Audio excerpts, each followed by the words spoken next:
지금 이 시기 주의와 관심을 기울여야 할 교통 이슈를 짚어드립니다. 브라보 교통 이슈.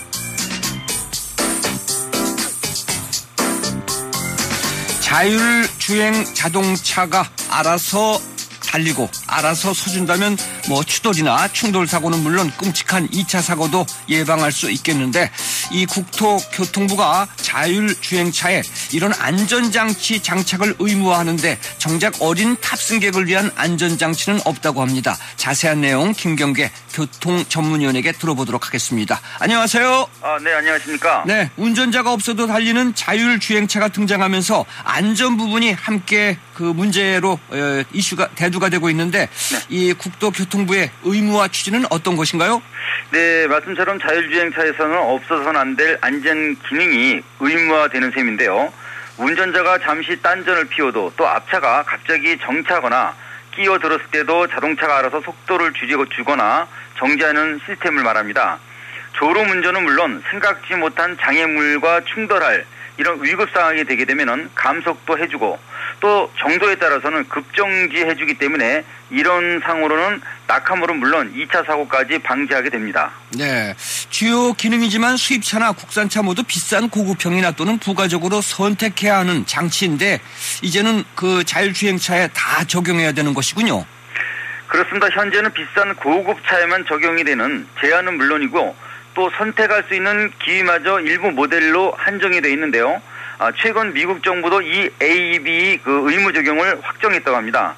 게다가 미국 고속도로 보험안전협회도 자동 긴급 제동이 적용이 된다면은 후방 추돌 사고 40% 감소에 연간 20% 상당의 교통사고가 줄어든다, 이렇게 말하고 있는데요. 네. 한마디로 자동 긴급 제동 장치 의무화는 고귀한 인명 희생과 또 재산을 파괴시키는 교통사고라는 큰 재앙을 줄이는 역할을 하는 기능이라고 볼 수 있겠습니다. 네. 때문에 대형차들에게는 더 필요하다는 생각도 한편 듭니다.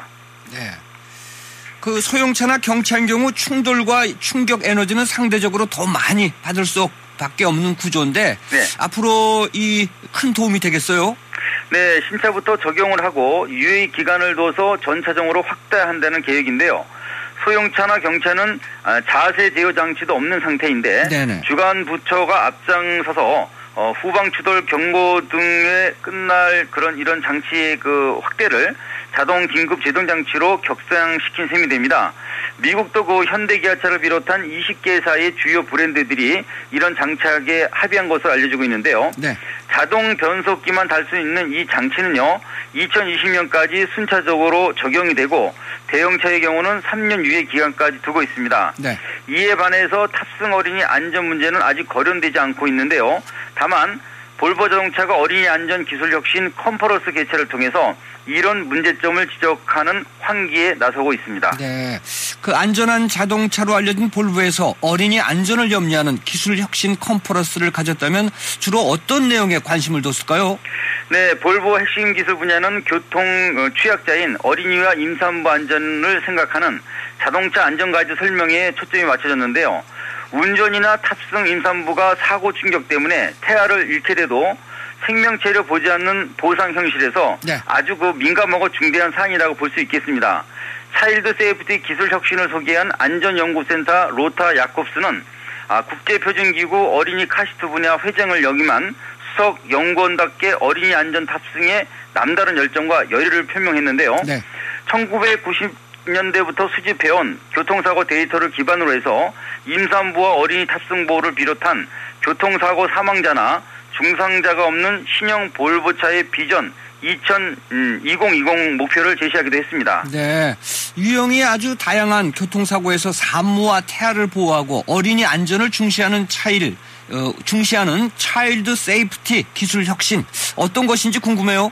네, 안전기술의 핵심은 1959년 도입된 유일한 안전장치 좌석 안전띠고요. 에어백은 부수적 장치임을 전제했지만요, 착용법을 제대로 지키지 않을 경우 다양한 사고 충격에 더 위험할 수 있음도 한편 경고를 했습니다. 특히 3전식 시트벨트는요, 허리 부위를 가로지르게 되는 띠 위치가 골반이 아닌 하복부를 지날 경우와 또 사고 충격이 그대로 태아에게 전해진다는 위험성을 경고했는데요. 네.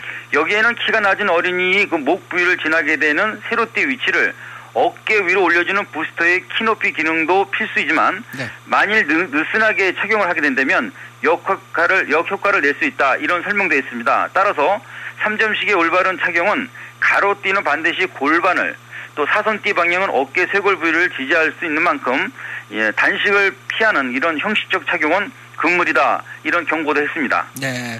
그 좌석 안전띠가 생명띠라면 어린이를 보호하는 안전장치는 키 조절용 부스터와 카스트인데 앉을 수도 없는 그 영유아는 어떻게 하나요?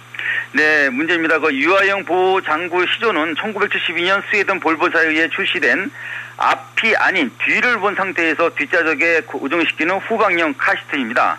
앞좌석이나 그 전방 시야 방향으로 고정시킬 때보다 훨씬 안전한 이유를 예로 들면서 정부의 한때 그 법제 규제 완화 때문에 전방을 볼 수 있도록 체결됐던 카시트에 앉았던 어린이가 숨진 사례와도 비교를 했습니다. 네. 더 중시할 부분은 어린이보다 충격에 더 취약한 바로 영유아용 전용 카시트의 의무화 규정인데요. 연약한 영아 보호 장구가 없으면 산부인과에서 퇴원을 할 때 엄마는 퇴원을 해도 아기는 퇴원을 못하는 이런 병원에 남는다고 하니까요. 우리도 빨리 이런 사안을 빨리 수용해서 우리도 이행해야 되는 그런 때가 아닌가 이렇게 생각이 됩니다. 네, 알겠습니다. 오늘 말씀 감사합니다. 네, 고맙습니다. 네.